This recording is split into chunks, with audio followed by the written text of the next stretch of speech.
So we have something called as hydrogen spectrum, ठीक है। Hydrogen spectrum के हिसाब से हम पढ़ेंगे भाई साहब बोर की थियरी, ठीक है।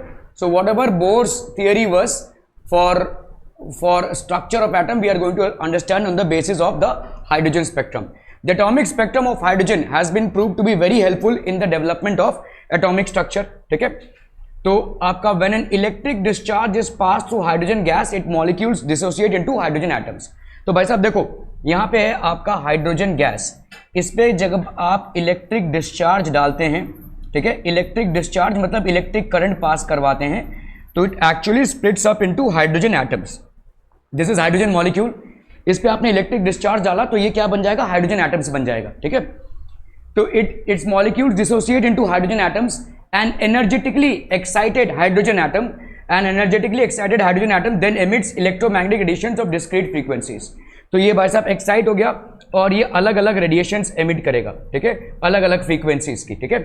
The spectrum obtain consist of a large number of sharp lines. तो इसमें भाई साहब ऐसे शार्प लाइंस होते हैं, ये आपका स्पेक्ट्रम होता है, ऐसे शार्प लाइंस होते हैं। Each line corresponds to a particular frequency of light emitted by hydrogen atoms. The lines of hydrogen spectrum are named after their discoverers. तो आप देखो यहाँ पे पढ़ेंगे तो ये जो आपके लाइंस हैं, हाइड्रोजन स्पेक्ट्रम के जो लाइंस हैं, ये कैसे एमिट होते हैं, ये डिपेंड करता है भाई साहब आपका साइंटिस्ट के ऊपर। तो आपके 5 साइंटिस्ट हैं, एक हो गया आपका लाइमन, ठीक है, Lyman, then we have, hello, हाँ नमस्कार,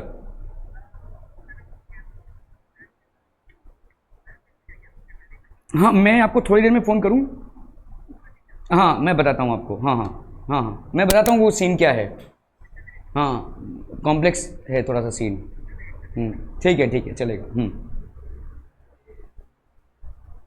पापा अभी रुक, दिखाता हूँ तेरे को, ठीक है। ये हो गया लाइमन, ये हो गया बाल्मर, ये हो गया आपका पास्चन, ये हो गया आपका ब्रैकेट और ये हो गया आपका फन, ठीक है। तो Lyman, Balmer, Paschen, Brackett and Pfund series, ठीक है, ये आपके 5 डिस्कवरर्स हैं जिनके नाम पे ये है, ठीक है। The lines of the hydrogen spectrum are named after their discoverers, ठीक है। Lines in the emission spectrum of hydrogen are present in ultraviolet, visible and infrared regions. तो अल्ट्रावायलेट में, विजिबल रीजन में, इंफ्रारेड रीजन्स में ये होंगे, ठीक है। देखो होता क्या है, मैं आपको सिंपल सा बताता हूँ। ये आपका हाइड्रोजन एटम है, ठीक है, यहाँ पे एक इलेक्ट्रॉन है भाई साहब जो पहले ऑर्बिट में है। आपने जैसे ही इसको एनर्जी दिया, ये भाई साहब दूसरे ऑर्बिट में टपकेगा, और ज़्यादा एनर्जी दिया तो ये भाई साहब तीसरे ऑर्बिट में टपकेगा, ऐसे टपकते जाएगा। लेकिन टपकने के बाद वो वहाँ पे नहीं रह पाएगा, सो इट विल रिटर्न बैक, ठीक है। ये जो रिटर्न बैक होता है, ठीक है, फ्रॉम हायर ऑर्बिट्स, इस रिटर्न बैक में एनर्जीज एमिट होती है पर्टिकुलर फ्रीक्वेंसीज की। So energies of certain frequencies are emitted and these energies are basically the ones which are, तो इसी में भाई साहब आपका लाइमन सीरीज का एक फ्रीक्वेंसी होगा, बाल्मर सीरीज का एक फ्रीक्वेंसी होगा, पास्चन सीरीज का एक फ्रीक्वेंसी होगा, देन ब्रैकेट सीरीज का, देन फन सीरीज का, ठीक है। वी विल सी दिस, ठीक है। सो यहाँ पे क्या बोला जा रहा है, lines in the emission spectrum of hydrogen are present in ultraviolet, visible and infrared region. तो अल्ट्रावायलेट रीजन में, विजिबल रीजन में और इंफ्रारेड रीजन में आपको ऐसे लाइंस मिल जाएंगे, ठीक है। Balmer showed in 1885 that if spectral lines are express in terms of wave number. Wave number का याद है भाई साहब, वेव नंबर क्या होता है, इट इज इक्वल टू 1/λ होता है, देखो, ठीक है, वेव नंबर होता है, wave number. Then the visible lines of hydrogen spectrum obtain are obey the expression, ये हो जाएगा भाई साहब विजिबल लाइंस, ठीक है। तो आपका यहाँ पे बाल्मर का देखो एक्चुअली में फॉर्मूला क्या है, स्टैंडर्ड फॉर्मूला क्या है, वेव नंबर का स्टैंडर्ड फॉर्मूला है भाई साहब आपका 109677। ये यूनिट भाई साहब आपका है सेंटीमीटर में, ठीक है, ये आपका पर सेंटीमीटर है। अगर आप इसको पर मीटर करना चाहें तो अलग हो जाएगा, रख दे यहाँ पे, रख दे, ये डेस्क में तो रख भाई साहब, ठीक है। तो ये हो गया 10967, ये आपको याद रखना पड़ेगा, ठीक है। ये हो गया 1/n1 का स्क्वायर माइनस 1/n2 का स्क्वायर पर सेंटीमीटर। अभी इस फॉर्मूला को समझ लीजिए, ठीक है, अभी इस फॉर्मूला को समझ लीजिए। अगर समझ लो एक यहां पे एक n1 ऑर्बिट है और यहां पे n2 ऑर्बिट है, ठीक है, आपका ये हाइड्रोजन एटम है, ये हाइड्रोजन एटम है, आपने इसको एनर्जी दी है। जैसे ही आप इसको एनर्जी देंगे तो क्या होगा भाई साहब, नहीं अभी आया ना,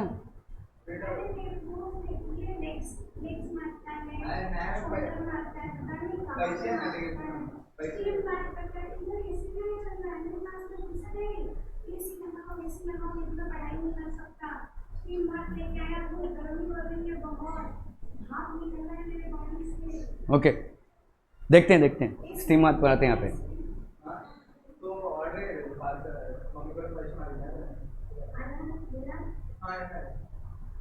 क्या ऑर्डर पार्सल क्या चल रहा है? लॉजिस्टिक चल रहा है क्या इधर?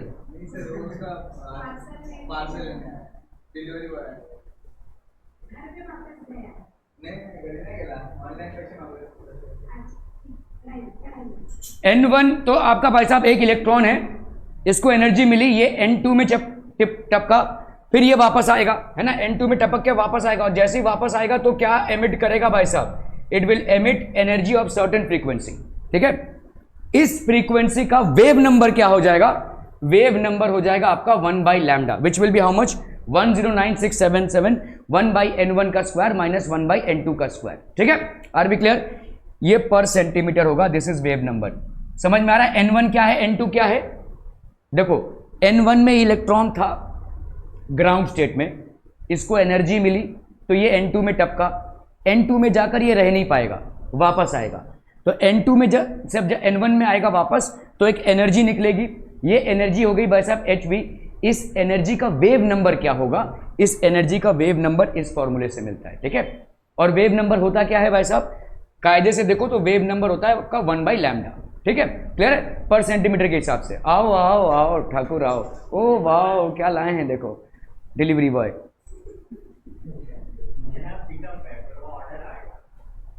ठीक है, क्लियर है भाई साहब? आर भी clear?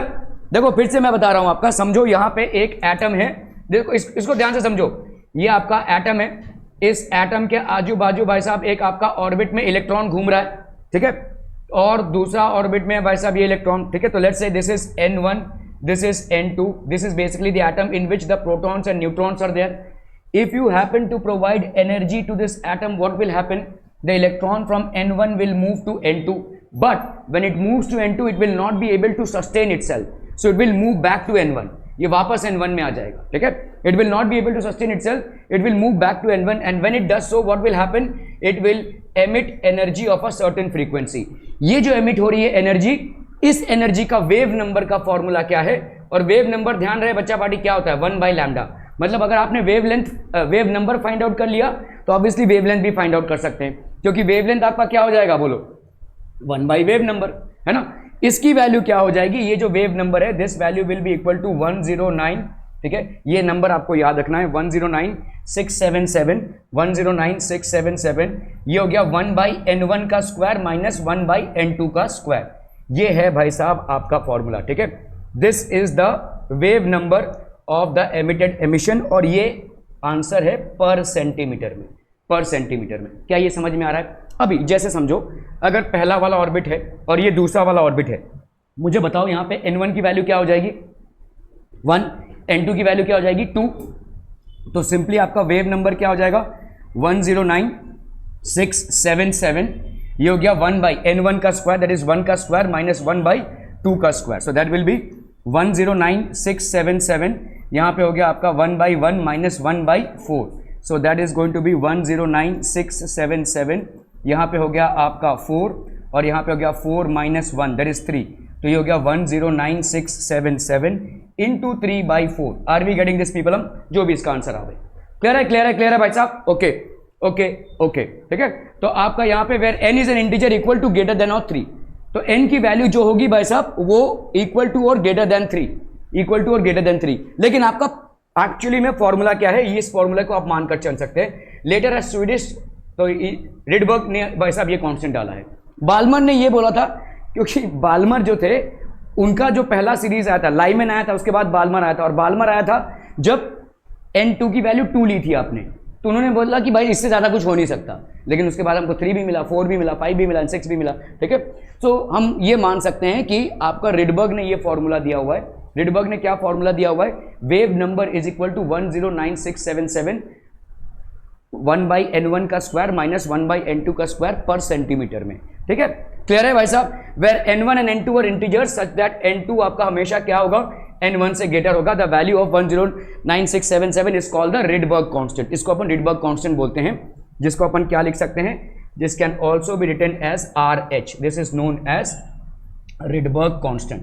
This is known as Rydberg constant. Are we clear on this one बच्चा पार्टी? क्लियर है भाई साहब? ओके ओके ओके, क्लियर है क्लियर है। ये बहुत इंपॉर्टेंट फॉर्मूला है। यहां पे हम इसको ऐसे भी लिख सकते हैं, ठीक है, we this will be equal to R H, that is Rydberg constant, ठीक है। और यहां पे क्या हो जाएगा बोलो, 1/n1 का स्क्वायर 1/n2 का स्क्वायर पर सेंटीमीटर, ठीक है। ये हो गया भाई साहब आपका रिडबर्ग कांस्टेंट। क्लियर है क्लियर है क्लियर है भाई साहब, ओके ओके ओके।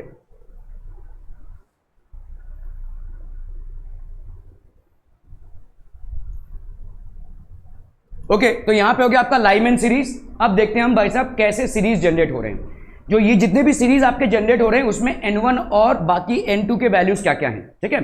तो लाइमैन सीरीज जब जनरेट होता है बच्चा बाटी, इनको याद रखना पड़ेगा थोड़ा आपको, ठीक है। लाइमैन सीरीज पहला सीरीज है। लाइमैन सीरीज में आपकी n1 की वैल्यू 1 होगी, बाकी n2 की वैल्यू कुछ भी हो सकती है, 2 3 4 से लेकर इंफिनिटी तक। समझ में आ रहा है? ये जो फॉर्मूला है भाई साहब, अरे हो भाई साहब क्या हो रहा है, ये वेव नंबर का जो फॉर्मूला है, ठीक है, that is Rydberg constant into 1/n1 का स्क्वायर माइनस 1/n2 का स्क्वायर, जिसको अपन क्या लिख सकते हैं 109677, ठीक है, 1/n1 का स्क्वायर माइनस 1/n2 का स्क्वायर। ये जो फॉर्मूला है, ठीक है, जो आपका क्या फॉर्मूला है भाई साहब, this is basically the formula for wave number 109677, ठीक है, 109677। ये हो गया आपका वेव नंबर का फॉर्मूला, ठीक है, 1/n1 का स्क्वायर माइनस 1/n2 का स्क्वायर। अभी लाइमैन सीरीज में इस n1 की वैल्यू क्या हो जाएगी 1, ठीक है, और n2 की वैल्यू कुछ भी हो सकती है 2 3 4 और भाई साहब इंफिनिटी तक, ठीक है। ये कौन सा रीजन है भाई साहब, ये थोड़ा सा आपको याद रखना है। लाइमैन सीरीज आता है आपका भाई साहब कौन से रीजन में, अल्ट्रावायलेट रीजन। इसको आप देख नहीं पाएंगे, अल्ट्रावायलेट रीजन, ठीक है। और इसका भाई साहब वेवलेंथ क्या होगा, रो क्यों रही हो, और फाइन ओके, इसका वेवलेंथ क्या हो जाएगा लेस देन 4000 एंगस्ट्रॉम, ठीक है, this will be less than 4000 angstrom, ठीक है।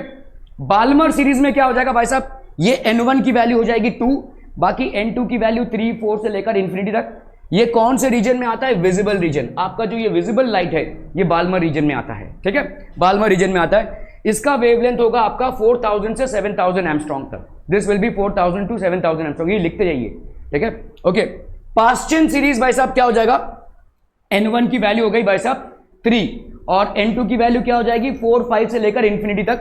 ये कौन से रीजन में आता है, नियर इंफ्रारेड, ये नियर इंफ्रारेड रीजन में आता है और इसका wavelength is greater than 7000 angstrom, ठीक है, ओके। ब्रैकेट सीरीज, ठीक है, ब्रैकेट में आपका n1 की वैल्यू क्या हो जाएगी 4 और भाई साहब n2 की वैल्यू 5 6 7 से लेकर भाई साहब इंफिनिटी तक, ठीक है। ये कौन सा रीजन में आता है, infrared, and it is greater than 7000 angstrom. Fund series बोलते हैं, पफंड नहीं बोलेंगे, फंड सीरीज बोलेंगे इसको, ठीक है। n1 की वैल्यू 5, n2 की वैल्यू 6 7 8 से लेकर इंफिनिटी तक। ये हो गया आपका फार इंफ्रारेड और ये हो गया आपका 7000 एंगस्ट्रॉम से ज्यादा।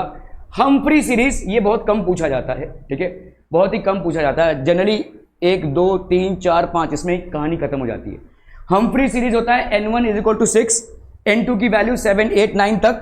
फार infrared again wavelength is greater than 7000 angstrom. इसको लिख लीजिए, ये टेबल को भाई साहब, बहुत इंपॉर्टेंट है।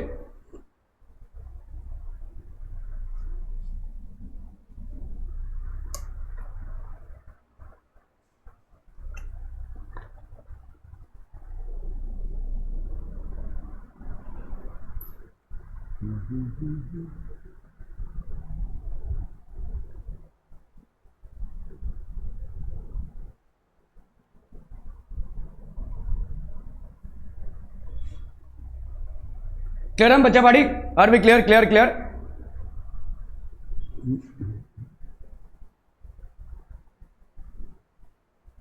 ओके तो देखो यहां पे hydrogen atom has the simplest atomic spectrum, सबसे सिंपलेस्ट एटॉमिक स्पेक्ट्रम होता है। A heavier atom has more and more complex atomic spectrum और लाइन स्पेक्ट्रम, ठीक है। However there are certain features common to all line spectra. Line spectrum of an atom element is unique, इसीलिए हम इसको क्या बोलते हैं, फिंगरप्रिंट है, ठीक है। Line spectrum of an element is unique और इसीलिए भाई साहब लाइन स्पेक्ट्रम को हम बोलते हैं फिंगरप्रिंट ऑफ एन एलिमेंट, ठीक है। It is also known as the fingerprint of an element. जैसे आपका भाई साहब अंगूठे का जो छाप होता है वो सिर्फ आपका ही है, वैसा it is a fingerprint of yours, ठीक है। इसी तरह से भाई साहब line spectrum is unique and is known as fingerprint of an element. There is a regularity in the line spectrum of each element, हर एक एलिमेंट का भाई साहब रेगुलर ही रहेगा लाइन स्पेक्ट्रम, ठीक है। तो Lyman, Balmer, Paschen, Brackett, Pfund and Humphrey series, are we clear on this ones thing, okay okay okay okay. चलिए भाई साहब अभी हम देखते हैं यहाँ पे कैसे ये जनरेट होता है। तो ये वाला चीज आपको भाई साहब जान के रखना ही पड़ेगा, ठीक है। आपका यहाँ पे देखो लाइमन में N1 की वैल्यू कितनी होगी 1 और N2 की वैल्यू कितनी हो जाएगी 2 से लेकर इन्फिनिटी तक। रीजन क्या है अल्ट्रा वायलेट। बाल्मर में N1 की वैल्यू 2 और N2 की value 3 4 and so on and so fourth. और ये किस रीजन में आता है विजिबल रीजन में। पास्चन का भाई साहब N1 की वैल्यू 3 और N2 की value 4 5 and till infinity. Spectral region कौन सा आता है आपका इंफ्रारेड, ठीक है। ब्रैकेट में तो ये आपका समझ में आ रहा है भाई साहब, दिस इज क्लियर, ठीक है। This is something that needs to be by hearted, okay. अभी देखो लाइमन कैसे आता है, ठीक है। आपने देखा लाइमन सीरीज कब होता है जब N1 की वैल्यू हो 1 और N2 की वैल्यू ग्रेटर देन 1 2 3 4 एंड लेकर इन्फिनिटी तक। अभी समझ लो कोई इलेक्ट्रॉन है जिसको आपने एनर्जी दी है और भाई साहब इन्फिनिटी ऑर्बिट में चला गया है, इतना एनर्जी पा गया कि भाई साहब इनफाइनाइट ऑर्बिट में चला गया है। अभी वहां से जब वापस आएगा ट्रर भाई साहब लाइमन में आया, ठीक है। तो ये जब इनफाइनाइट डिस्टेंस से कहां पे आया है लाइम मतलब पहले वाले में N1 में आया है, तो आपका जो एनर्जी जनरेट होगा वो लाइमन सीरीज में आएगा, ठीक है। यहां से भाई साहब 6 से जैसे लेट्स से ये 5 से ये 4 से ये सारे इलेक्ट्रॉन्स हैं जो यहां पे गए थे और वापस आ रहे हैं कहां पे n=1 में। सो आपके 2 से 3 से 4 से 5 से 6 से ऐसा करते करते इनफाइनाइट से जब इलेक्ट्रॉन वापस आके कहां पे गिरते हैं फर्स्ट वाले ऑर्बिट में गिरते हैं, तो जो सीरीज जनरेट होती है स्पेक्ट्रल लाइंस की उसको हम बोलते हैं Lyman series. So when electrons get energy they obviously go from a ground state to higher excited states wherein they will move from N1 to N2 N3 N4 and so on and so forth. So when the moment they move there, they are not able to keep themselves or sustain themselves, they will move back. So when they fall back from these states, let's say from infinity or 6 5 4 3 to the first state, then whatever spectral lines are generated, they are known as the Lyman series, ठीक है। इसी तरह से Balmer से तो आप देखो यहाँ पे अल्फा बीटा गामा ऐसा हम बोलते हैं, ठीक है। अल्फा बीटा गामा ऐसा ये लिमिटिंग लाइन है, ये आपका भाई साहब क्या है लाइमन सीरीज है, which is what ultraviolet region में आती है, ठीक है। इसी तरह से जब N2 में कोई इलेक्ट्रॉन है और उस इलेक्ट्रॉन ने एनर्जी लेकर कहां पे ट्रांजिशन किया है 3 4 5 6 एंड इन्फिनिटी तक, वहां से जब वो वापस आ रहा है तो आपका भाई साहब इन्फिनिटी से N2 में आया, फिर लेट्स से 6 से इन्फिनिटी में आया, फिर ऐसा करते करते भाई साहब 3 से लेकर इसमें आया। तो ये सारे जो सीरीज जनरेट हो रहा है this is known as Balmer series, ठीक है। So this is a visible region, ठीक है। इसी तरह से भाई साहब आपका Paschen series and so on and so forth, ठीक है। समझ में आ रहा है। तो विजिबल रीजन है, विजिबल रीजन में आपका क्या आता है विबग्योर आता है, तो रेड ग्रीन वायलेट ब्लू ये आपका विजिबल रीजन है। सो आपको कभी कभी क्वेश्चन में पूछा जा सकता है कि हाइड्रोजन स्पेक्ट्रम में एक ही विजिबल रीजन है कौन सा, तो आप बोलेंगे भाई साहब बाल्मर सीरीज का, ठीक है। There is only one visible region. Where will you notice VIBGYOR, you will notice in the Balmer series, ठीक है। क्लियर है, समझ में आ रहा है ये, ओके। तो इस क्या ये ट्रांजिशन समझ में आ रहा है। एटम के आजू बाजू इलेक्ट्रॉन ग्राउंड स्टेट एनर्जी दिया, इलेक्ट्रॉन टपका हायर स्टेट्स में, अपने आप को सस्टेन नहीं कर पाया, वापस आएगा और जैसे जैसे ये वापस आता रहेगा, अगर फर्स्ट वाले ऑर्बिट में वापस आ रहा है कहीं भी से तो क्या सीरीज में आ जाएगा लाइमन में। सेकंड वाले ऑर्बिट में वापस आ रहा है किसी भी ऊपर वाले सीरीज से तो दूसरा सीरीज जनरेट होगा, वो होगा बाल्मर, उसके बाद पास्चन, उसके बाद ब्रैकेट, उसके बाद फंड, उसके बाद हम्फ्री सीरीज। क्लियर है, आर बी क्लियर। क्या ये कॉन्सेप्ट समझ में आ रहा है, okay. So for the given value n principal quantum the total number of spectral lines can be calculated by the expected expression n, ये आप बाद में पढ़ेंगे भाई साहब, ठीक है। अगर समझ लो आपको क्वेश्चन में दिया जाना, ये आप बाद में समझेंगे। समझ लो प्रिंसिपल क्वांटम नंबर आपका n है, अब ये पूछेंगे कि प्रिंसिपल क्वांटम नंबर क्या होता है। जैसे मैं बोलूं अगर सोडियम का भाई साहब एटॉमिक नंबर क्या है 11 है ना, तो आपका यहाँ पे 2 8 और 1, तो प्रिंसिपल क्वांटम नंबर क्या हो जाएगा, what is the principal quantum number. कितने ऑर्बिट्स हो गए इसके, 3 ऑर्बिट्स हो गए ना, तो n=3 लिख सकते हैं हम भाई साहब, n=3 हो गया इसके, ठीक है।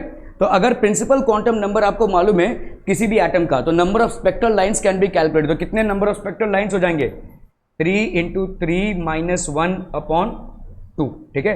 तो अगर प्रिंसिपल क्वांटम नंबर किसी एलिमेंट का n है, अगर किसी एलिमेंट का प्रिंसिपल क्वांटम नंबर n है तो उसके स्पेक्ट्रल लाइंस कितने होंगे, उसके स्पेक्ट्रल लाइंस हो जाएंगे भाई साहब n × n-1/2। If the principal quantum number of an element is n, then the number of spectral lines will be n × n-1/2। इधर रख दो, हाँ जाओ कल ले लेना, ठीक है। सो n × n-1/2, क्या ये समझ में आ रहा है, ठीक है। तो ये हो गया आपका एलिमेंट स्पेक्ट्रल लाइंस कितने हो जाएंगे n into n minus one by two. तो अगर 3 है समझ लो तो 3 into three minus one by two, तो आपके कितने हो जाएंगे यहाँ पे देखो 3 इंटू टू बाई टू, तो आपका कितने स्पेक्ट्रल लाइंस हो जाएंगे सोडियम के 3। Are we clear on this one people? हम समझ में आ रहा है, ठीक है। For a given value of n that is principal quantum number the total number of spectral lines can be calculated by the expression. तो कोई भी गिवन वैल्यू ऑफ एन रहेगा तो total number of spectral lines can be calculated by n into n minus one by two. अगर किसी का भाई साहब प्रिंसिपल क्वांटम नंबर एन है, प्रिंसिपल क्वांटम नंबर क्या होता है, एजिम्यूथल क्वांटम नंबर क्या होता है, मैग्नेटिक क्वांटम नंबर क्या होता है, स्पिन क्वांटम नंबर क्या होता है, ये हम बाद में पढ़ेंगे। अभी तक आपको प्रिंसिपल क्वांटम नंबर मालूम है, नंबर ऑफ शेल्स, ठीक है। Number of shells is your principal quantum number, ठीक है। तो जैसे सोडियम है वैसा 3 शेल्स होंगे तो प्रिंसिपल क्वांटम नंबर कितना हो गया 3, ठीक है। तो अगर प्रिंसिपल क्वांटम नंबर आपका n है तो number of spectral lines for that element will be n into n minus one by two. इसको भी नोट कर लीजिए, ठीक है। If the principal quantum for a given value of n that is principal quantum number the total number of spectral lines can be calculated by the expression n into n minus one by two. n की value अगर 1 हुई तो होना चाहिए लेकिन नहीं होगा, ठीक है, क्योंकि आपका जो स्पेक्ट्रल लाइंस है वो कब जनरेट हो रही है। हाइड्रोजन जब एक एलिमेंट है तब जनरेट नहीं होगा, उसको आप एक्साइटेड स्टेट में लेकर जाएंगे तब जनरेट होगा। और एक्साइटेड स्टेट में क्या होगा, वो भाई साहब दूसरे में टपकेगा, n की वैल्यू चेंज होगी ना, इलेक्ट्रॉन टपक जाएगा आगे, ठीक है, उससे स्पेक्ट्रल लाइंस जनरेट हो रहे हैं।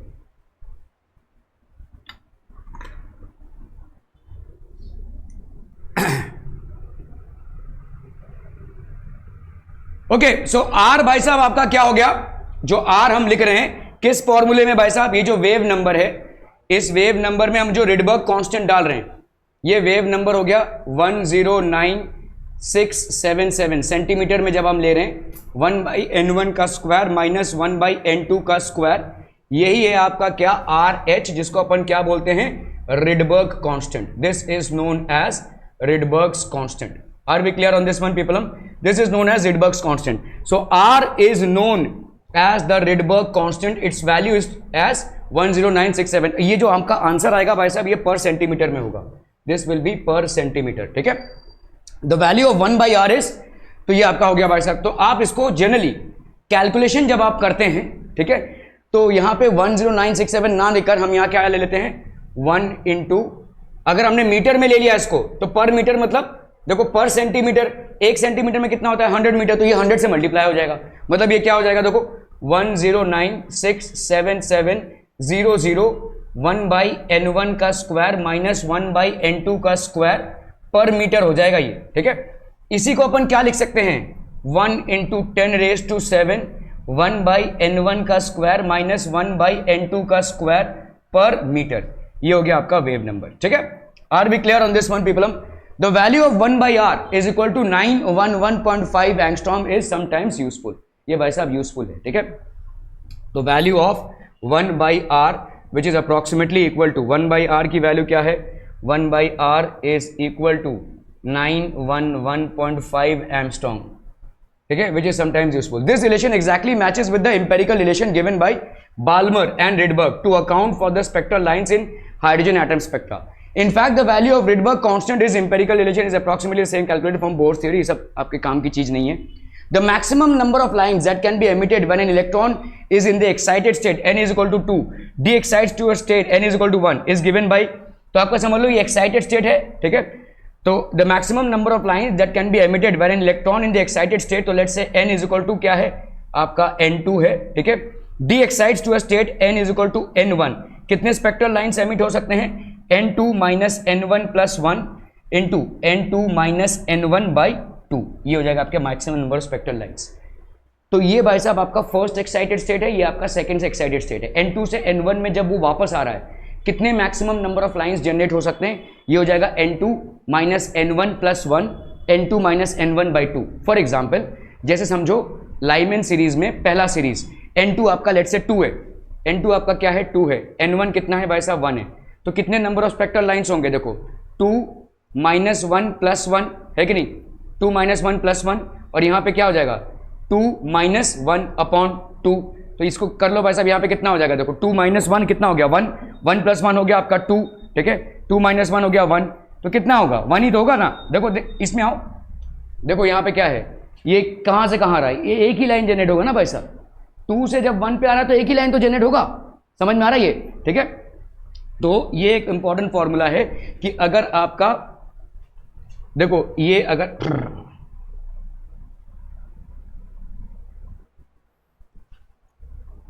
तो इसको समझ लीजिए भाई साहब, आपका अगर N1 है आपका फर्स्ट स्टेट और N2 है आपका सेकेंड स्टेट, ठीक है। तो अभी क्या हो रहा है भाई साहब, लेट्स से एक्साइटेड स्टेट है, ये ग्राउंड स्टेट है, एक्साइटेड स्टेट है, जो भी है, आपने इस दौरान क्या दिया हुआ है, एनर्जी दिया हुआ है, ठीक है। आपने भाई साहब एनर्जी दिया हुआ है, एटम को एनर्जी दी हुई है, ठीक है। N1 से N2 में एनर्जी टपका हुआ है, तो देयरफॉर हम यहां पे क्या बोल सकते हैं, maximum number of spectral lines, maximum number of spectral lines कितने हो जाएंगे भाई साहब, maximum number of spectral lines will B N2 minus N1 plus 1, ठीक है, N2 minus N1 upon 2, N2 minus N1 plus 1, N2 minus N1 upon 2। अभी हम इस चीज को यहां पे अप्लाई करते हैं, देखो आपका देखो N2 से N1 में कितने लाइन दिख रहे हैं, एक ही लाइन दिख रहा है, ठीक है। अभी आप इसको मैथमेटिकली निकाल लो भाई साहब, N2 माइनस N1, तो आप अगर इसको करते हैं, देखो यहां पे N2 की वैल्यू कितनी है 2, N2 minus N1 plus 1, N2 minus N1 by 2, N2 की वैल्यू कितनी है 2 माइनस 1 प्लस 1 हो गया ये, और यहां पे कितना हो गया 2 माइनस 1 अपॉन 2, तो ये हो गया आपका कितना 2 माइनस 1 1 1 प्लस 1 2, 2 इंटू 1 बाई 2, ये कैंसिल हो गया तो कितना आ गया, देखो 1 ही तो होगा, ठीक है। अभी समझो भाई साहब, मैं बोल रहा हूं 3 से 1 तक कितना जनरेट होगा, तो अभी N2 की वैल्यू कितनी हो गई 3 माइनस N1 की वैल्यू कितनी हो गई 1 प्लस 1, और इधर कितना हो गया बोलो 3 माइनस 1 अपॉन 2, तो 3 माइनस 1 2, 2 प्लस 1 हो गया 3, 3 माइनस 1 ये हो गया 2, ये 2, तो ये कैंसिल हो गया भाई साहब, कितने हो गया 3।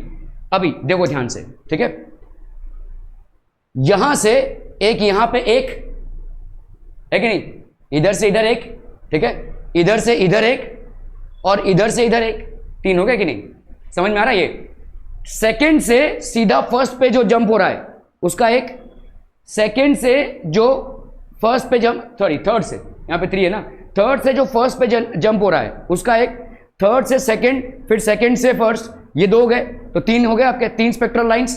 सो this is how 3 spectral lines, ठीक है। चलिए अभी फोर्थ पे आते हैं, ठीक है, फोर्थ पे आ रहे हैं, तो यहां पे फोर्थ वाला कितना हो जाएगा बोलो, 4 minus 1 plus 1 into 4 minus 1 upon 2, तो 4 माइनस 1 कितना हो गया 3 प्लस 1, और 4 माइनस 1 कितना हो गया भाई साहब 3, ठीक है, ये अपॉन 2, तो 4 इंटू 3 बाई 2, तो ये हो गया 2 2 4, तो कितने हो जाएंगे 6। अभी देखो 4 से 1 1, 4 से 3 1, 3 से फिर 1, 3 से 2, 2 से 1, ऐसा करते करते भाई साहब अगर देखोगे तो आपके कितने लाइन जनरेट होंगे, 6 लाइन जनरेट हो गए, ठीक है। देखो एक तो आ रहा है भाई साहब आपका कहां से, 4 से सीधा 1 तक, तो आप देखो ट्रांजिशन 4 से 1 तक, ठीक है, इससे एक जनरेट हुआ, फिर 4 से 3 ये एक, ठीक है, फिर भाई साहब 3 से 2 ये एक भाई साहब, फिर 2 से 1 ये एक भाई साहब, ठीक है, सबकी गिनती एक एक हो गई, ठीक है। अभी भाई साहब ऐसा भी तो हो सकता है 3 से 1 है कि नहीं, 3 से 1, फिर भाई साहब 2 से 1 तो आप गिन चुके हैं, ठीक है, 3 से 1 डायरेक्टली, फिर भाई साहब क्या हो सकता है 3 से 2, 3 से 2 तो गिन चुके हैं आप, 4 से 1 गिन चुके हैं, 3 से 1 गिन चुके हैं, 1 2 3 4 5, और क्या हो सकता है भाई साहब 4 से, हाँ 4 से 2, यस 4 से 2, 4 से 2 ऐसा जंप हो रहा है भाई साहब, ये सारे ट्रांजिशन होंगे, 6 ट्रांजिशन हो गए भाई साहब आपके, है ना। ऐसे कैलकुलेट करो या डायरेक्ट फॉर्मूले से, तो ये आपके स्पेक्ट्रल लाइन जनरेट हो रहे हैं, these are basically the spectral lines which are generated, n-1 plus 1 into n-1 by 2, these will be the number of spectral lines that will be generated, ठीक है। Okay okay okay, so Bohr's model for an atom, अभी ये थोड़े important points हैं, theory में मैं नहीं जाऊंगा उतना ज्यादा, ये आपको पढ़ना पड़ेगा। तो बोर क्या बोल रहा है भाई साहब कि ये एक एटम है जिसका सेंट्रली पॉजिटिवली चार्ज न्यूक्लियस होता है, जिसके आजू बाजू इलेक्ट्रॉन्स भाई साहब घूम रहे हैं। अभी इन इलेक्ट्रॉन के ऑर्बिट्स जो हैं उसमें स्टेशनरी एनर्जी टेस्ट होते हैं, 1 2 3 4 ऐसा करके, KLN ऐसा हो रहा है भाई साहब, ठीक है। तो what is Bohr stating, Niels Bohr, ठीक है, the electron in the hydrogen atom revolves around the nucleus in a circular path of fixed radius and energy, these paths are called orbits, stationary states, energy shells और allowed energy states. इन किसी भी नाम से आप जान सकते हैं, इनको हम 1 2 3 या भाई साहब आपका KLM भी बोल सकते हैं। ये हैं जो है इन्हीं को हम बोलते हैं प्रिंसिपल क्वांटम नंबर्स, ठीक है, जिसको अपन n से डिनोट करते हैं, ठीक है, N1 N2 N3 N4 and so on and so fourth, इसको अपन प्रिंसिपल क्वांटम नंबर्स बोलेंगे, ठीक है। बहुत इंपॉर्टेंट है ये वाला, ठीक है, mvr is equal to NH/2 pi, ये हो गया आपका एंगुलर मोमेंटम, ठीक है। एक इलेक्ट्रॉन, तो आप भाई साहब देखो यहां पे समझो कोई एटम है, ठीक है, ये भाई साहब आपका न्यूक्लियस हो गया, ये सारे ऑर्बिट्स हो गए, है ना, these are basically the orbits. ये आपका भाई साहब प्रोटॉन्स है और न्यूट्रॉन्स हैं, ये इलेक्ट्रॉन्स हैं यहाँ पे, these are basically the electrons. अगर समझो इसका 1 इलेक्ट्रॉन वोल्ट है और इसका भाई साहब 3 इलेक्ट्रॉन वोल्ट है और इसका 5 इलेक्ट्रॉन वोल्ट है। जब आपने इसको एनर्जी दी इस एटम को, और आपने एनर्जी दी 1.5 इलेक्ट्रॉन वोल्ट की, ठीक है, लेट्स से 1.5 इलेक्ट्रॉन वोल्ट की एनर्जी दी, तो क्या ये बीच में कहीं पे आएगा? तो आंसर इज नो, ठीक है। जब तक ये पूरा 3 इलेक्ट्रॉन वोल्ट नहीं पा जाएगा तब तक ये इलेक्ट्रॉन यहां से जंप नहीं करेगा, ठीक है। वैसे ही ये वाला इलेक्ट्रॉन भी अभी जब 3 पा गया, जब तक ये यहां पे जंप करेगा, जब तक इसके पास भाई साहब 5 इलेक्ट्रॉन वोल्ट ना आ जाए, ठीक है, until unless it acquires 5 electron volts it's not going to jump, ठीक है। बीच में कोई ट्रांजिशन स्टेट नहीं होगा, बीच में एनर्जी स्टेट एग्जिस्ट ही नहीं करता है, ठीक है। तो ये जो आपके फिक्स्ड एनर्जी स्टेट्स हैं एज पर बोर, इसका निर्वाचन हम कैसे करते हैं? How do we say that यही फिक्स्ड एनर्जी स्टेट है? तो इसीलिए हम बोलते हैं भाई साहब कि आपका जो फिक्स्ड एनर्जी स्टेट है, लेट्स से उसका भाई साहब रेडियस r है, रेडियस मतलब इस रेडियस की बात कर रहे हैं हम, देखो ये वाला जो रेडियस है, ठीक है, इसका रेडियस अगर हमने r ले लिया तो फॉर्मूला बोर क्या बोल रहे हैं भाई साहब कि आपका जो एंगुलर मोमेंटम होता है, एंगुलर मोमेंटम, आप इस बात को समझ नहीं पाएंगे कि एंगुलर मोमेंटम होता क्या है, तो फिलहाल फॉर्मूला को रट लीजिए, mvr, ये होता है आपका एंगुलर मोमेंटम, ठीक है। m होता है आपका क्या? मास ऑफ द इलेक्ट्रॉन, ठीक है, mass of an electron which is revolving in a particular orbit, और जनरली इसकी वैल्यू होती है 9.1 इंटू 10⁻³ kg। v होता है भाई साहब क्या? Velocity of the electron, v is basically what? Velocity of the electron, ठीक है, और r is basically radius of the electron, ठीक है, रेडियस ऑफ द, जो रेडियस है उसका वैल्यू है। तो बोर भाई साहब क्या बोल रहे हैं कि mvr जो है ये क्या हो जाएगा? The value of mvr will be equal to n into h/2 pi, ठीक है। So Bohr says that this will be NH/2 pi. क्या ये समझ में आ रहा है? ऐसे ही एरे गहरे नथु खेरे पे वो रोटेट नहीं करेगा, वो एक पर्टिकुलर ऑर्बिट पे रोटेट करेगा जिस ऑर्बिट की रेडियस होगी, और इस रेडियस का निर्वाचन आप कैसे करेंगे? ये रेडियस भाई साहब mvr is equal to NH/2 pi होगा। n is the number of the orbit, जिसको अपन प्रिंसिपल क्वांटम नंबर भी बोल सकते हैं, ठीक है।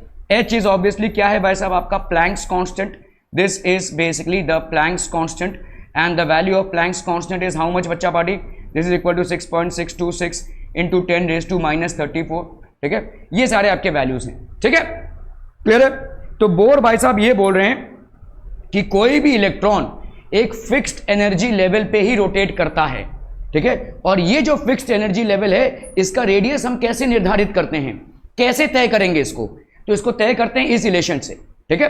तो अगर आपका n का वैल्यू 2 हो गया, जैसे ये वाला यहां पे n का वैल्यू 2 हो जाएगा, इस वाले में n की वैल्यू 3 हो जाएगी, ये आपका n का वैल्यू, सॉरी, ये वाला आपका n का वैल्यू 1 है, दैट इज k शेल, यहां पे आपकी n की वैल्यू 2 है, दैट इज l शेल, यहां पे आपकी n की वैल्यू 3 है, दैट इज m शेल, ठीक है। ये सब n की वैल्यूज हैं, उसके हिसाब से h/2 pi mvr, the angular momentum of the electron which is revolving in an orbit, has to be an integral multiple of h/2 pi.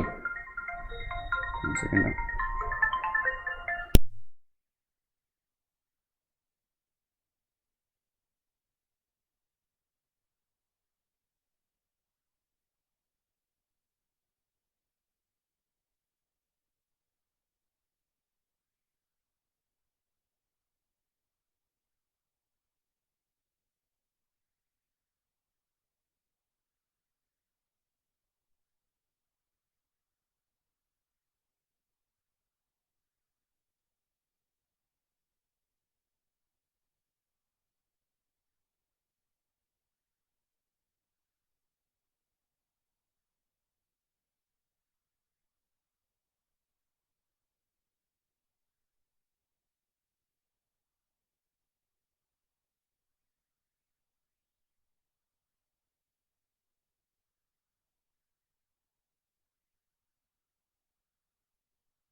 Okay, so आपका भाई साहब MVR क्या हो जाएगा, NH/2 are we clear on this one people? MVR will be equal to NH/2 n की value क्या हो गई यहाँ पे, this is the primary quantum number, h की वैल्यू क्या हो गई भाई साहब, प्लैंक्स कांस्टेंट, ठीक है, are we clear on this one people? Okay okay okay, तो ये हो गया भाई साहब आपका MVR is equal to NH/2 so Bohr, according to Bohr what is trying to say is that the angular momentum MVR, this will be an integral multiple of h/2 the angular momentum of a particle or rather an electron which is revolving in an orbit has to be an integral multiple of h/2 ठीक है, तो ऐसे ही किसी भी orbit में एक electron revolve नहीं करेगा, the electron is going to revolve in a specific orbit, और how do we find out this orbit, ठीक है, इस ऑर्बिट को हम कैसे फाइंड आउट करते हैं, MVR is equal to NH/2 are we clear on this one people? Where h is equal, तो आपका भाई साहब यहाँ पे क्या क्या हो जाएगा, what will be the values of NH, n की भाई साहब h/2 where n is equal to 1 2 3, electrons revolve only in those orbits where the angular momentum of the electron is quantised. Now how do you say that this is quantised people, how do you say that this is quantised, quantised मतलब क्या हो जाएगा, n की value जो होगी वो 1 2 3 होगी, ठीक है, n की value will be 1 2 3, it cannot be 1.5, it cannot be 2.5. जैसे मैंने आपको दिखाया कि भाई साहब आपका 1 और 3 के बीच में कोई ऑर्बिट एग्जिस्ट कर ही नहीं सकता है, ठीक है, 2 और 3 के बीच में कोई ऑर्बिट भाई साहब आपका एग्जिस्ट कर ही नहीं सकता, it's not going to exist, ठीक है, okay. So electrons basically revolve only on those orbits where the angular momentum of the electron is quantised, thus an electron can move only in those orbits for which its angular momentum is an integral multiple of h/2 ठीक है, that is only when certain fixed orbitals are allowed, so there are certain fixed orbitals only which are basically allowed, ठीक है. So there h is the Planck's constant, m is the mass of the electron, v is the velocity of the electron and r is the radius of the orbit. The energy of an electron in the orbit does not change with time, ये भाई साहब energy of an electron है orbit के साथ, it does not change with time, this means the energy of an electron, तो आपके जितने भी ये देखो आपको एनर्जी लेवल्स दिख रहे हैं, इनकी एनर्जी जो है तो कांस्टेंट रहेगी, it's not going to change with time, ठीक है. The electron will move from a lower stationary state to a higher stationary state when the required amount of energy is absorbed by the electron. भाई साहब जब required amount of energy absorb हो जाए तभी भाई साहब लोअर से higher state में वो मूव करेगा, ठीक है. When the electron jumps back to the lower energy level it emits the same amount of energy, जितना उसने अब्सॉर्ब किया था लोअर से हायर स्टेट में मूव करने के लिए, जब वो हायर स्टेट से लोअर स्टेट में मूव करता है उतना एनर्जी वो रेडिएशन से एमिट कर देगा. और कोई भी इलेक्ट्रॉन हायर स्टेट में स्टेबलाइज नहीं होगा, वो लोअर स्टेट से थोड़ा बहुत एनर्जी गेन करके हायर स्टेट में मूव तो कर जाएगा, but it will not be able to stabilize itself, it will move back to the lower energy level, and when it moves back to the lower energy level it's going to emit the energy that it has absorbed so far, ठीक है, okay. So this energy change does not take place in a continuous manner. The frequency of radiation absorbed or emitted when transition occurs between two stationary states that differ in energy is given by this. ये आपका frequency हो जाएगा. देखो भाई साहब यहाँ पे क्या है, समझ लो आपका ये पहला एनर्जी स्टेट था, लेट्स से यहाँ पे देखो ये वाला आपका पहला एनर्जी है, ठीक है, तो यहाँ पे लेट्स से इसका जो एनर्जी है, ये पहले वाले ऑर्बिट का एनर्जी है E1, दूसरे वाले ऑर्बिट का एनर्जी है E2, तीसरे वाले ऑर्बिट का एनर्जी है E3 and so on and so forth, ठीक है, ओके. तो जब एनर्जी गेन किया इलेक्ट्रॉन ने तो वो E1 से E2 में मूव हुआ, तो हम यहाँ पे क्या बोल सकते हैं, change in energy will be equal to what, E2 minus E1, है ना. जो सेकेंड वाला एनर्जी है स्टेट, सेकेंडरी स्टेट, उसका एनर्जी है E2, पहले वाले का E1 है, तो इलेक्ट्रॉन जो E1 है वो क्या कर रहा है, एनर्जी गेन कर रहा है, और एनर्जी गेन करने के बाद कहाँ पे मूव कर रहा है, E2 में मूव कर रहा है. So what is the energy gain, E2 minus E1, ठीक है. हमने पढ़ा हुआ है कि भाई साहब एनर्जी क्या होता है, energy is equal to H into frequency होती है भाई साहब, ठीक है. तो जैसे ये इलेक्ट्रॉन क्या करेगा भाई साहब, यहां से यहां वापस आएगा तो वो इस एनर्जी को छोड़ देगा, और ये एनर्जी की वैल्यू कितनी होगी, H इंटू वी. तो हम यहां पे बोल सकते हैं H into frequency of emitted radiation will be equal to E2 minus E1. तो अपन बोल सकते हैं frequency of emitted radiation will be E2 minus E1 by H. क्या ये समझ में आ रहा है बच्चा पार्टी, ठीक है. तो आपका समझ लो यहाँ पे देखो, इसको समझो, ये आपका भाई साहब कोई एटम है और इसके आजू बाजू भाई साहब ऐसे इलेक्ट्रॉन्स हैं, शेल्स हैं बेसिकली, ठीक है, ये सेल्स हैं आपके, यहाँ पे प्रोटॉन और भाई साहब न्यूट्रॉन है. ये आपका पहला शेल है, तो let's say this is the first shell, ये आपका सेकेंड शेल है और ये आपका थर्ड शेल है. n is equal to 1, n is equal to 2, n is equal to 3, ये हो गया आपका के शेल, ये हो गया आपका एल शेल, ये हो गया आपका एम शेल, है कि नहीं? ठीक है, okay. Now the electron is basically jumping from this to this, from this to this. ये इलेक्ट्रॉन भाई साहब जंप कर रहा है, ठीक है, ये इलेक्ट्रॉन आपका भाई साहब कर रहा है जंप।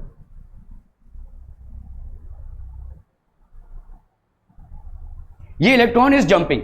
अभी इस इलेक्ट्रॉन को आपने एनर्जी दी हुई है, so let's say there is energy that is given to this electron, there is energy that is given to this electron. Because of the gain in the energy, the electron is basically moving from n1 is equal to 1 to n2 is equal to 2 and then it is moving to n3 is equal to 3. Let's say in n1 orbit the energy is how much? E1. In n2 orbit the energy is E2 and finally here it is E3. Are we clear? ठीक है, so E1, E2 and E3 these are basically the energy levels. Now when it is in E1, ठीक है, तो let's say भाई साहब जब ये E2 से E1 पे आएगा, ठीक है, देखो यहाँ पे इलेक्ट्रॉन मूव तो कर गया but it will not be able to sustain itself, so it will move back, ठीक है। तो आपका भाई साहब यहां पे क्या हो जाएगा? E2 माइनस E1, और जब ये मूव बैक करेगा सो इट विल एमिट एनर्जी। ये भाई साहब इस एनर्जी को जो उसने अब्सॉर्ब किया था, ठीक है, delta E is equal to E2 minus E1, delta E is equal to E2 minus E1, तो ये वाला एनर्जी वो छोड़ देगा। और अपन ने देखा है कि भाई साहब प्लैंक्स के फॉर्मूले के हिसाब से एनर्जी की वैल्यू क्या होती है? H into frequency.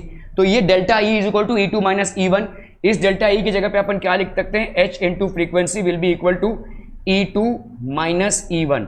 सो फ्रीक्वेंसी की वैल्यू क्या हो जाएगी? E2 minus E1 by H। Are we getting this? So this will be the frequency of the emitted radiation, frequency of the emitted radiation, ठीक है, E2 minus E1 by H, ठीक है। ये E2 क्या है भाई साहब आपका? E2 is energy in the second orbit. E1 क्या है भाई साहब? Energy in the first orbit, energy in the first orbit, ठीक है। ये हो गया आपका frequency. Are we clear on this one people? Okay okay okay.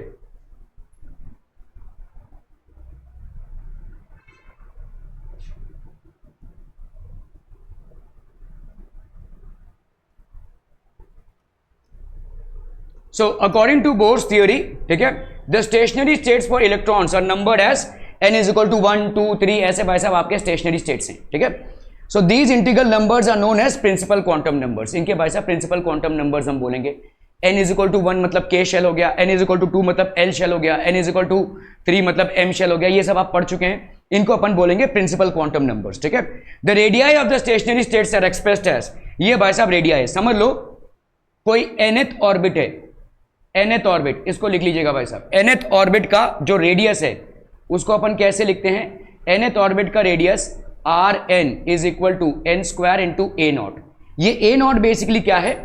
a not is the radius of first orbit, ठीक है, of hydrogen, radius of first orbit of hydrogen atom. ये आपका radius of first orbit of hydrogen atom होगा, ठीक है, clear है? ये हो गया आपका, ये हो गया भाई साहब आपका n square into a not.